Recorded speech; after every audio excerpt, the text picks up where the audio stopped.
Sawadee krap. My name is Christopher Wright. I have a full English name, but I'm actually half Thai. I was born and grew up here in Thailand, and my mother was a Thai teacher. That means ever since I was a kid, she always told me to accept and appreciate the Thai culture.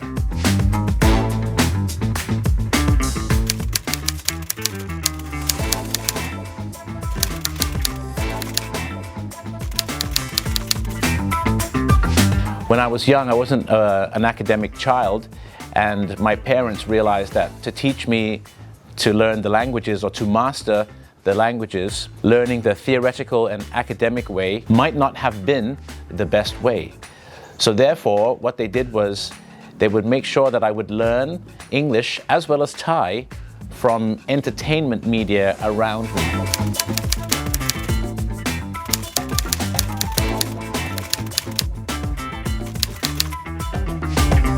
The first thing is being bilingual and bicultural enables you to see the differences and the similarities of culture.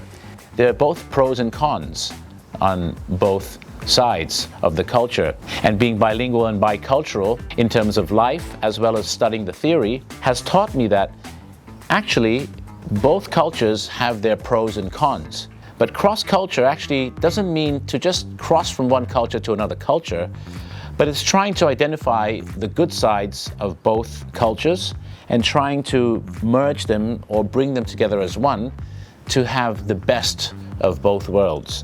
So language reflects culture, and I guess being able to go deep into the language as well as the culture has made me see how I can live a balanced life in both cultures, as well as bring this knowledge and information to our Thai friends, as well as our international friends.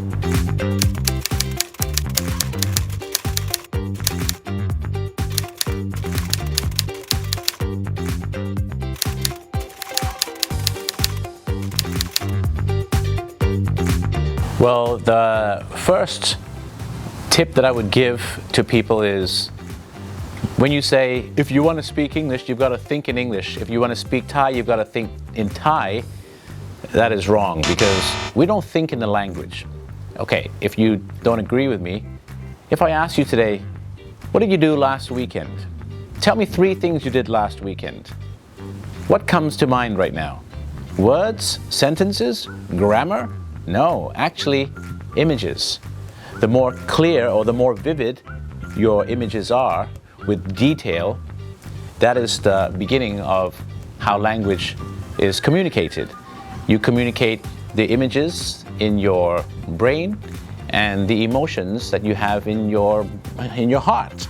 The trick of learning a language is to learn it organically and holistically, meaning to copy. That's all you have to do.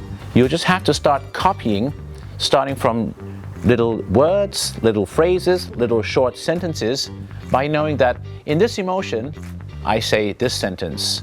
In this situation, I say this word. I'm sure that if you do that, you will improve your English, your Thai, or any other language that you would like to learn. Today, I will take all of you to have a look at some of the cultural aspects of Thailand.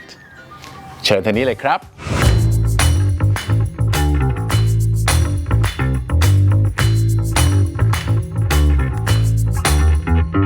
Welcome to Thailand.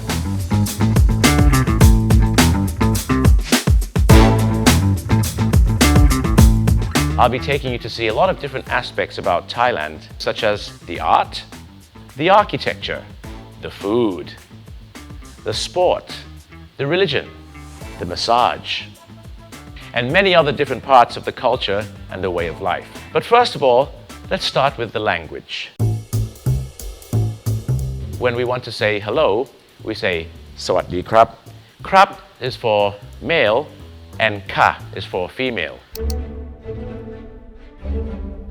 When I said Sawadee krap, I did this with my hands. In Thai, this is called the Y. When Thai people Y, there are many different meanings and many different purposes of the Y.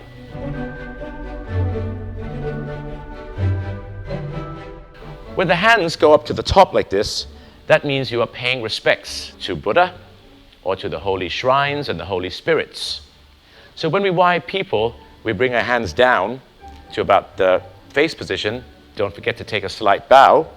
It means to show respects to people, to say thank you. It could also mean to say sorry, and of course to say hello. And in Thailand, a lot of people why their seniors or their elders, or in higher positions in the company or in society. When Thai people go to a temple, they would do many various activities such as pay respects to Buddha, give alms to the monks, meditate, or pray. The main religion here in Thailand is Buddhism, but we also live in harmony with the other religions. Therefore, we would see churches, mosques, and even Chinese temples. Let's go and have a look at what we have to do when we come to a Thai temple.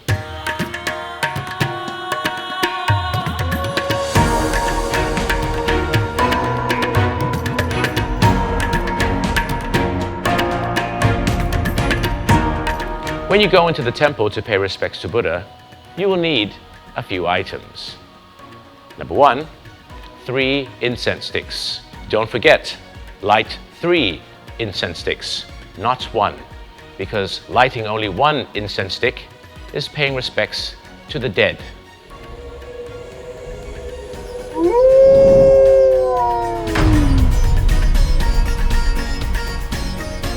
The candle, you only need 1. The candle resembles brightness in your life as well as enlightenment. Apart from the yellow candle and the 3 incense sticks, you'll need some flowers as well. Many people meditate to eliminate some of the negative feelings and emotions, and some people meditate to improve and enhance their performance, whether it be with their mind or with their body.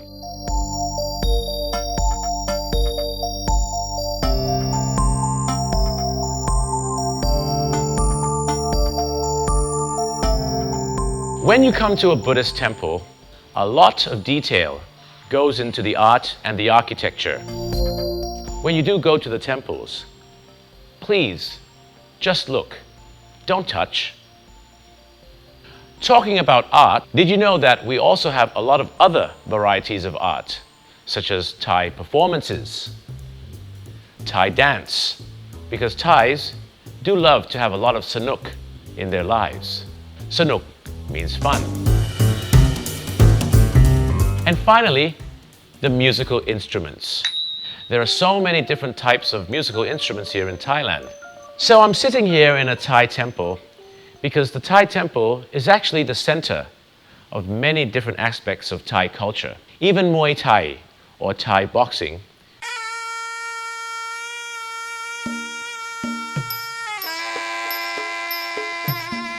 Muay Thai or Thai boxing is considered to be an aggressive sport to some people, but it is also a martial art that could be spiritual, mindful, respectful, and rather artistic.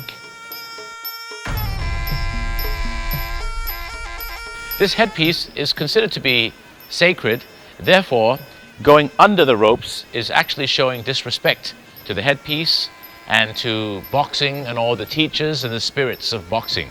So hence jumping over the ropes rather than going under the ropes.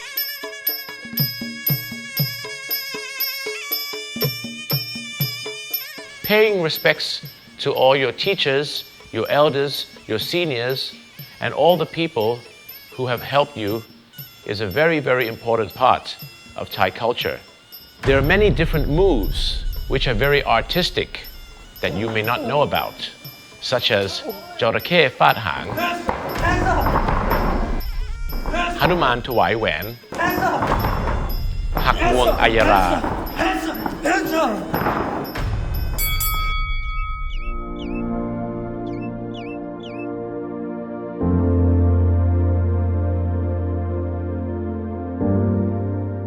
This is the Nuot Pan Thai, or the traditional therapeutic Thai massage, obviously for therapy and for health.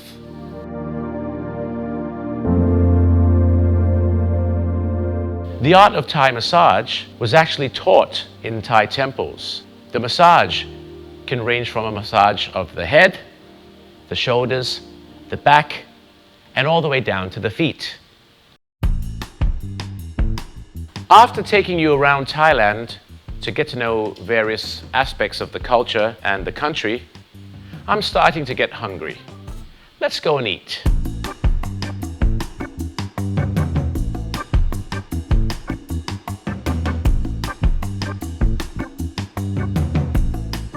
Thai food has a lot of influence from our friends who visited Thailand in the past. When you come to Thailand, you can enjoy a very good Thai meal. You could buy a variety of food from shops ranging from side street stalls all the way to fine dining restaurants. Thai food is very popular because it has a variety of flavors. Sweet, sour, salty. Oh, my mouth is watering now.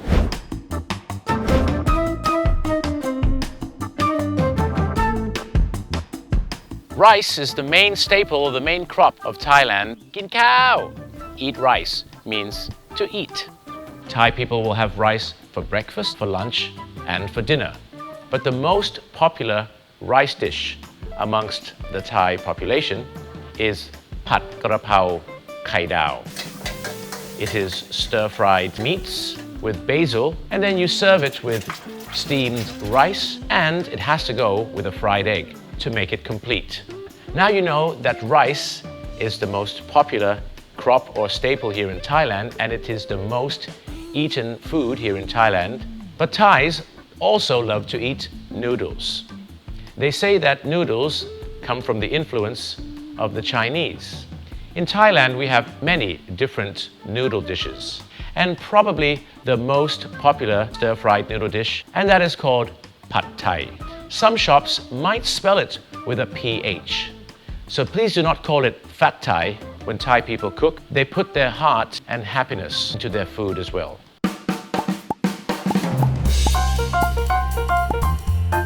Thai culture is a relatively collective and group-oriented culture. We do not divide our meals into different courses.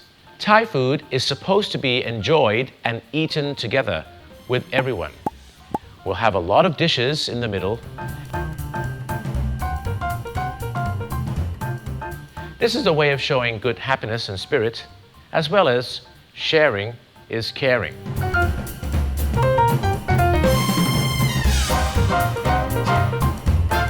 If you choose to stay here in Bangkok, now that we've had a wonderful Thai meal, let's do a little bit of traveling. We are probably one of the countries with the most types of transportation methods in the world.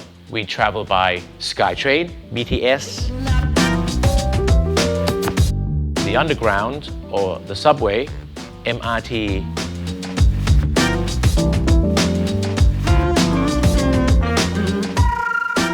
we travel on express trains,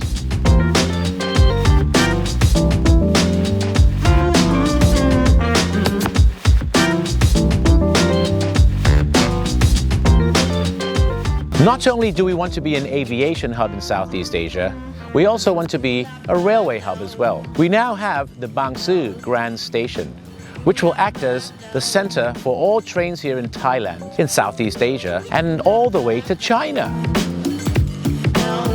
We take the bus,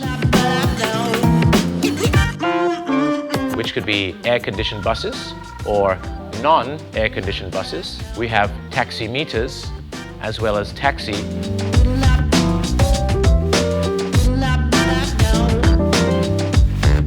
If you don't want to sit in an air-conditioned car, you can also enjoy an open-aired way of traveling, and that is by the tuk-tuk, or the open-aired three-wheel taxi. It is one of the best ways to go sightseeing in Bangkok. We have motorbike taxis. It is rush hour, and the best way to travel through rush hour in Bangkok is with the motorbike taxi. Oh, hold on. I don't have a helmet. Yes, in Thailand now, we do take the helmet law seriously. เดี๋ยวรอแป๊บนะพี่ไปเอาหมวกแป๊บนึง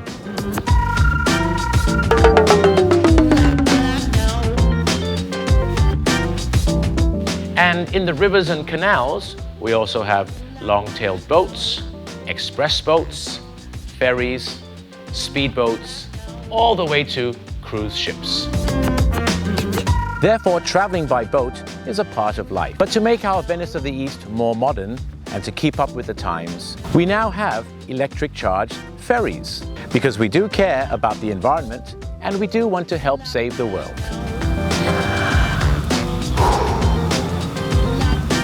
If you choose to stay here in Thailand, you can visit some of the very popular places.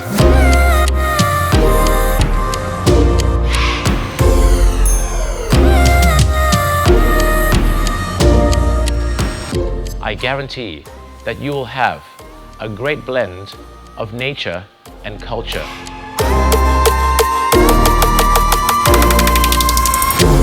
We hope that this video has given you some useful information as well as some good insights to the Thai people, the Thai culture, the Thai history, and Thailand as a whole. ขอบคุณมากครับ สวัสดีครับ